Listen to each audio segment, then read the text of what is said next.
ኢኮኖሚካሊ በድህነት ውስጥ ያሉ ሰዎችን ክብር ለመንካት ስብዕናቸውን ለመንካት ብዬ የተናገርኩት ነገር አይደለም።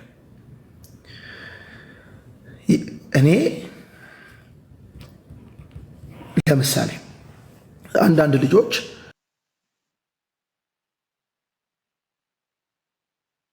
ቤተሰቦቻቸው ከአረብ ሀገር ወይ ከአሜሪካ ወይ ከአውሮፓ ወይ ከአውስትራሊያ ገንዘብ እንዲልኩላቸው ኤክስፔክት ያደርጋሉ።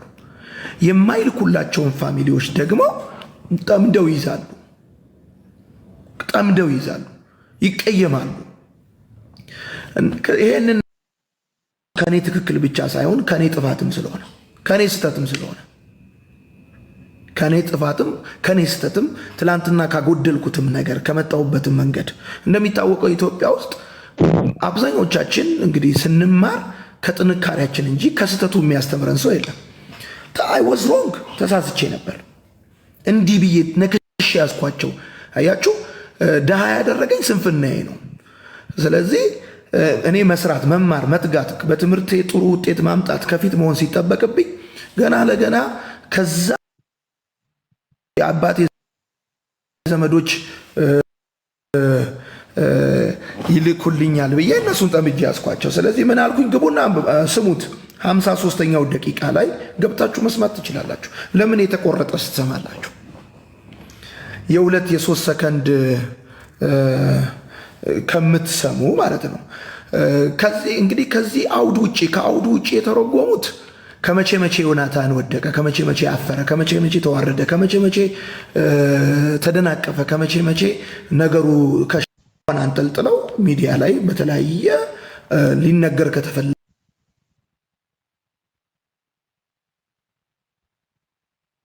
ከተፈለገበት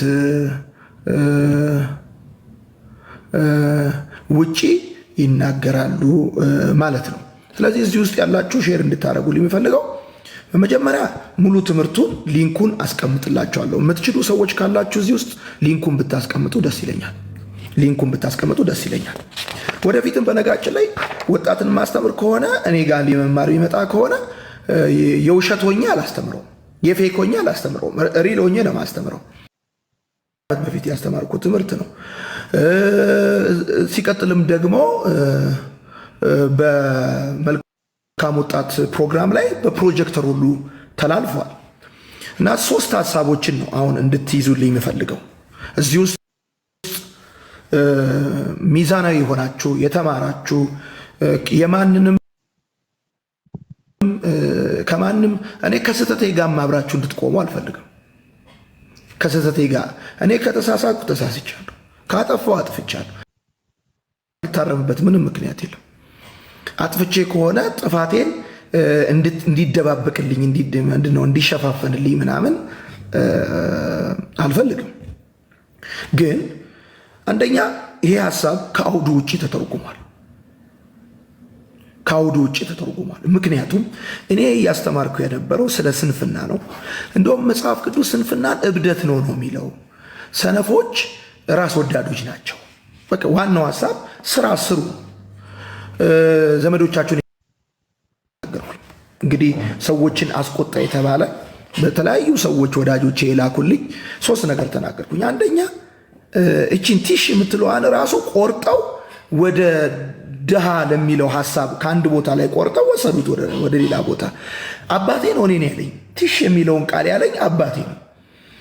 እሱንም ደግሞ ከመሬት እንዴት ሳይክል ላገኝ ይችላል? እንዴት ከመሬት ሊበቅል ይችላል?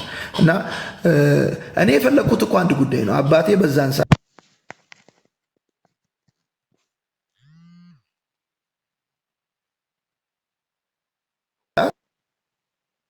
ተማር፣ ጎበዙን፣ ዝም ብለህ ከመሬት ላይ ነገር ይገኛል ከሰማይ ይወርዳል ብለህ አትጠብቅ፣ ዝም ብለህ ይበቅላል ብለህ አትጠብቅ የምትፈልገውን ነገር ብሎ ተናገረኝ። ይሄን ያልኩት እቺን ቃል ወስደው ደሃ ብዬ የተናገርኩባት ቃል ላይ ወስደው ለጠፏት። ኦኬ፣ ስለዚህ ሰራላቸው ማለት ነው። ሰራላቸው። በነገራችን ላይ ይሄንን ያቀናበርከው ልጅ እዚህ ጋር ላይ እንዳሻው ኮሜንት ላይ አስቀምጦላቸዋል። ይሄን ያቀናበርከው ልጅ ተሳክቶላልም አልተሳካ ሁለተኛው በምን እንዲሆንልህ ትፈልጋለህ? መሞት ትፈልጋለህ? በምንድን ነው መሞት የምትፈልገው? አትሞትማ ምናምን ብዬ ጀስት እንደ እናቴ እኔን ያለችኝንም ይዤ ወጣቶቹ እንዲስቁ እንዲጫወቱ ተናገርኩኝ። ይሄን ስናገር እንዲሞት የማንንም ይሄን ለማሰብ በነገራችን ላይ ክርስቲያን መሆን አይጠበቅባችሁ። አንድ ሰብአዊ በዚህ ዘመን ስማርትፎን የሚጠቀም አንድ ሰብአዊ ፍጡር የሌለን አድርጋችሁ የምታስቡ ሰዎች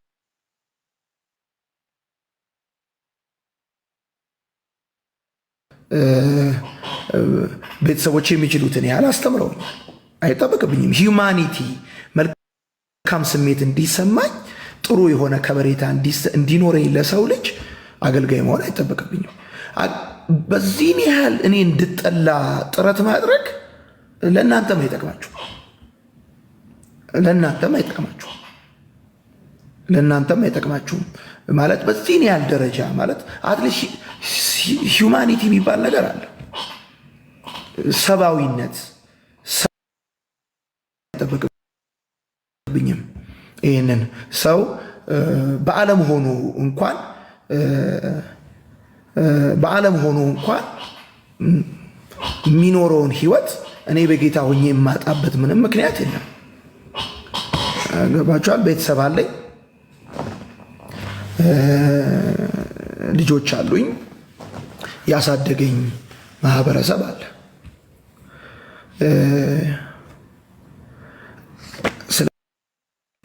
እኔ ማንንም አልተናገርኩም። ተናገርኩት ራሴን ነው። ገብተህ መስማት ከቻልክ ትዕግስት ካለ ግባና ስማ፣ አዳምጥ። ሙሉ ትምህርቱን አዳምጠ ስትጨርስ ዮናታን አክሊሉ የተናገረው በዚህ አውድ ነው፣ በዚህ መንፈስ ነው። በቃ ዮናታን ሊናገር የፈለገው ይህንን ነው። ከዚህ ውጪ በሌላ ኢየሱስ ላይ ባለ ጉዳይ ቦልድሊ በመናገር የተናደዳችሁብኝ ምንም ልረዳችሁ አልችልም። በቃ ይሄን ነው ልል የምችለው። ደሃ ብዬ የተናገርኩትም ራሴን ነው። ጥቁር ጉንዳንም ብዬ ስናገር አጎቶቼን የጠመድኩበትን አጠማመድ ነው። ከዛም ደግሞ እናቴ እኔን ያለችኝን የተናገርኩት። ከዛም ሲቀጥል ደግሞ 40 ደቂቃ የተነገረን ትምህርት በአንድ ሰከንድ በሁለት በሶስት አንድ ደቂቃ ባልሞላ ንግግር እንዲህ ለማለት ነው ተፈልጎ ማለትም ራሱ ትክክል አይደለም እና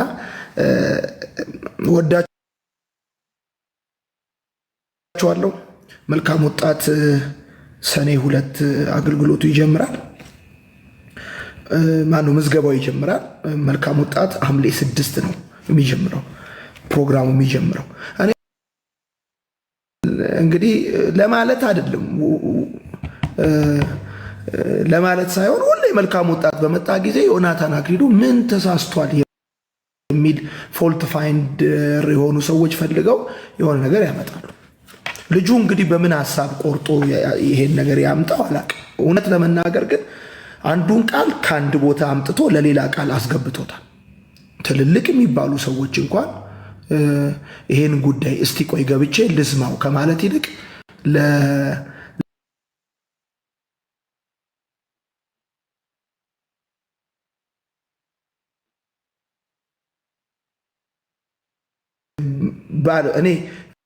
እኔ ዛሬ ወደ ጌታ ብሄድ ወይ ባላገለግል እናንተ በእኔ አለማገልገል የምታገለግሉት አገልግሎት የለም። በእኔ መቆም የምትቀጥሉት ነገር የላችሁም። እናንተ በእርግጠኝነት ይሄንን መናገር እችላለሁ እና በጣም ወዳችኋለሁ። ስለምትረዱኝ አመሰግናለሁ። በኔጌቲቭ እንዳትረዱ ይሄን መልእክቴ እንግዲህ በባለፉት ዓመታቶች ውስጥ ብዙ ነገሮች ተብለዋል። ይሄኛው ግን ደስ አይልም። ደስ ውጪ ቆርጦ በማውጣት ላልተፈለገ የትርጉም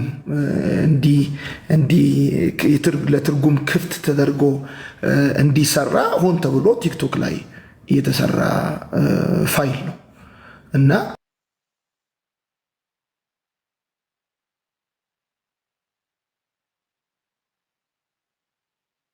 ይህንን ሀሳብ ልንረዳቸው አንችልም። ምንም ልንረዳቸው አንችልም። እና ከዛ በተረፈ ግን እንደው ላስታውሳችሁ ወደ አገልግሎት ከመጣው 10 ዓመት ነው። እኔም በሚዲያ ስታቁኝ 9 ዓመት ነው። በዚህ 9 ዓመት ውስጥ በጣም ብዙ ምስኪን ድሆች አልተረዱም ወይ? እንባቸው አልታበሰም ወይ? እዳቸው አልተከፈለም ወይ? ትዳራቸው አልታደሰም ወይ? ከወደቁበት አልተነሱም ወይ? በምንችለው መጠን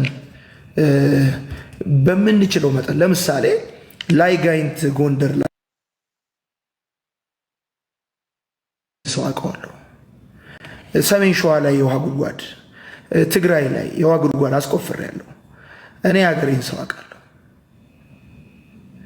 በነገራችን ላይ እኔ ለድሃ ክብርና ቦታ ያለኝ ሰው ነኝ። የተናገርኩትም ራሴን ነው። እንዴት ዘመዶቼን እንደተቀየምኳቸውና እንደጠመድኳቸው እኔ እኮ ስለ ራስ ማውራት አንዳንድ ጊዜ ጳውሎስ ወንጌሉን ለመከላከል ሲል የግድ ራሱን ይከላከላል። ወዳጆቼ እኔ ከቢሮ ወደ አገልግሎት ከመግባቴ በፊት የማገለግለውን ሕዝብ በር ላይ ቆሜ ሰላም ብዬ ቦታ ሰጥቼ አስተናግጄ የማገለግል ሰው ነኝ። ሲምፕል ላይፍ ነው የምኖረው። ስለ ሰው ልጅ ክብርና ቦታ እንደው ሌላው ቢቀር በጣም የምጠሉን ሰዎች እጅግ ኃጢአተኛ እንደሆን እንኳን ቢሰማችሁ አትሊስት የሰብአዊነት ስሜት ግን እኛ ጋር አለ እና ከዚህ አልፌ ከንግግር ብዛት ስህተት ሊኖር ስለሚችል ከዚህ አልፌ ባልናገር ደስ ይለኛል። ወዳችኋለሁ። ስሜታችሁን ኮሜንት ላይ ብትጽፉልኝ ወዳጆቼ የሆናችሁ ደስ ይለኛል። እውነት ለመናገር ከሌላው ጊዜ በተለየ እኔም እድሜ ሰኔ 8 40 ዓመት ይሞላኛል እና ያው አንዴ መናገር ስለተጀመረ እድሜያችን እኛው የሚደበቅ አይደለም እና ይሄንን አሁን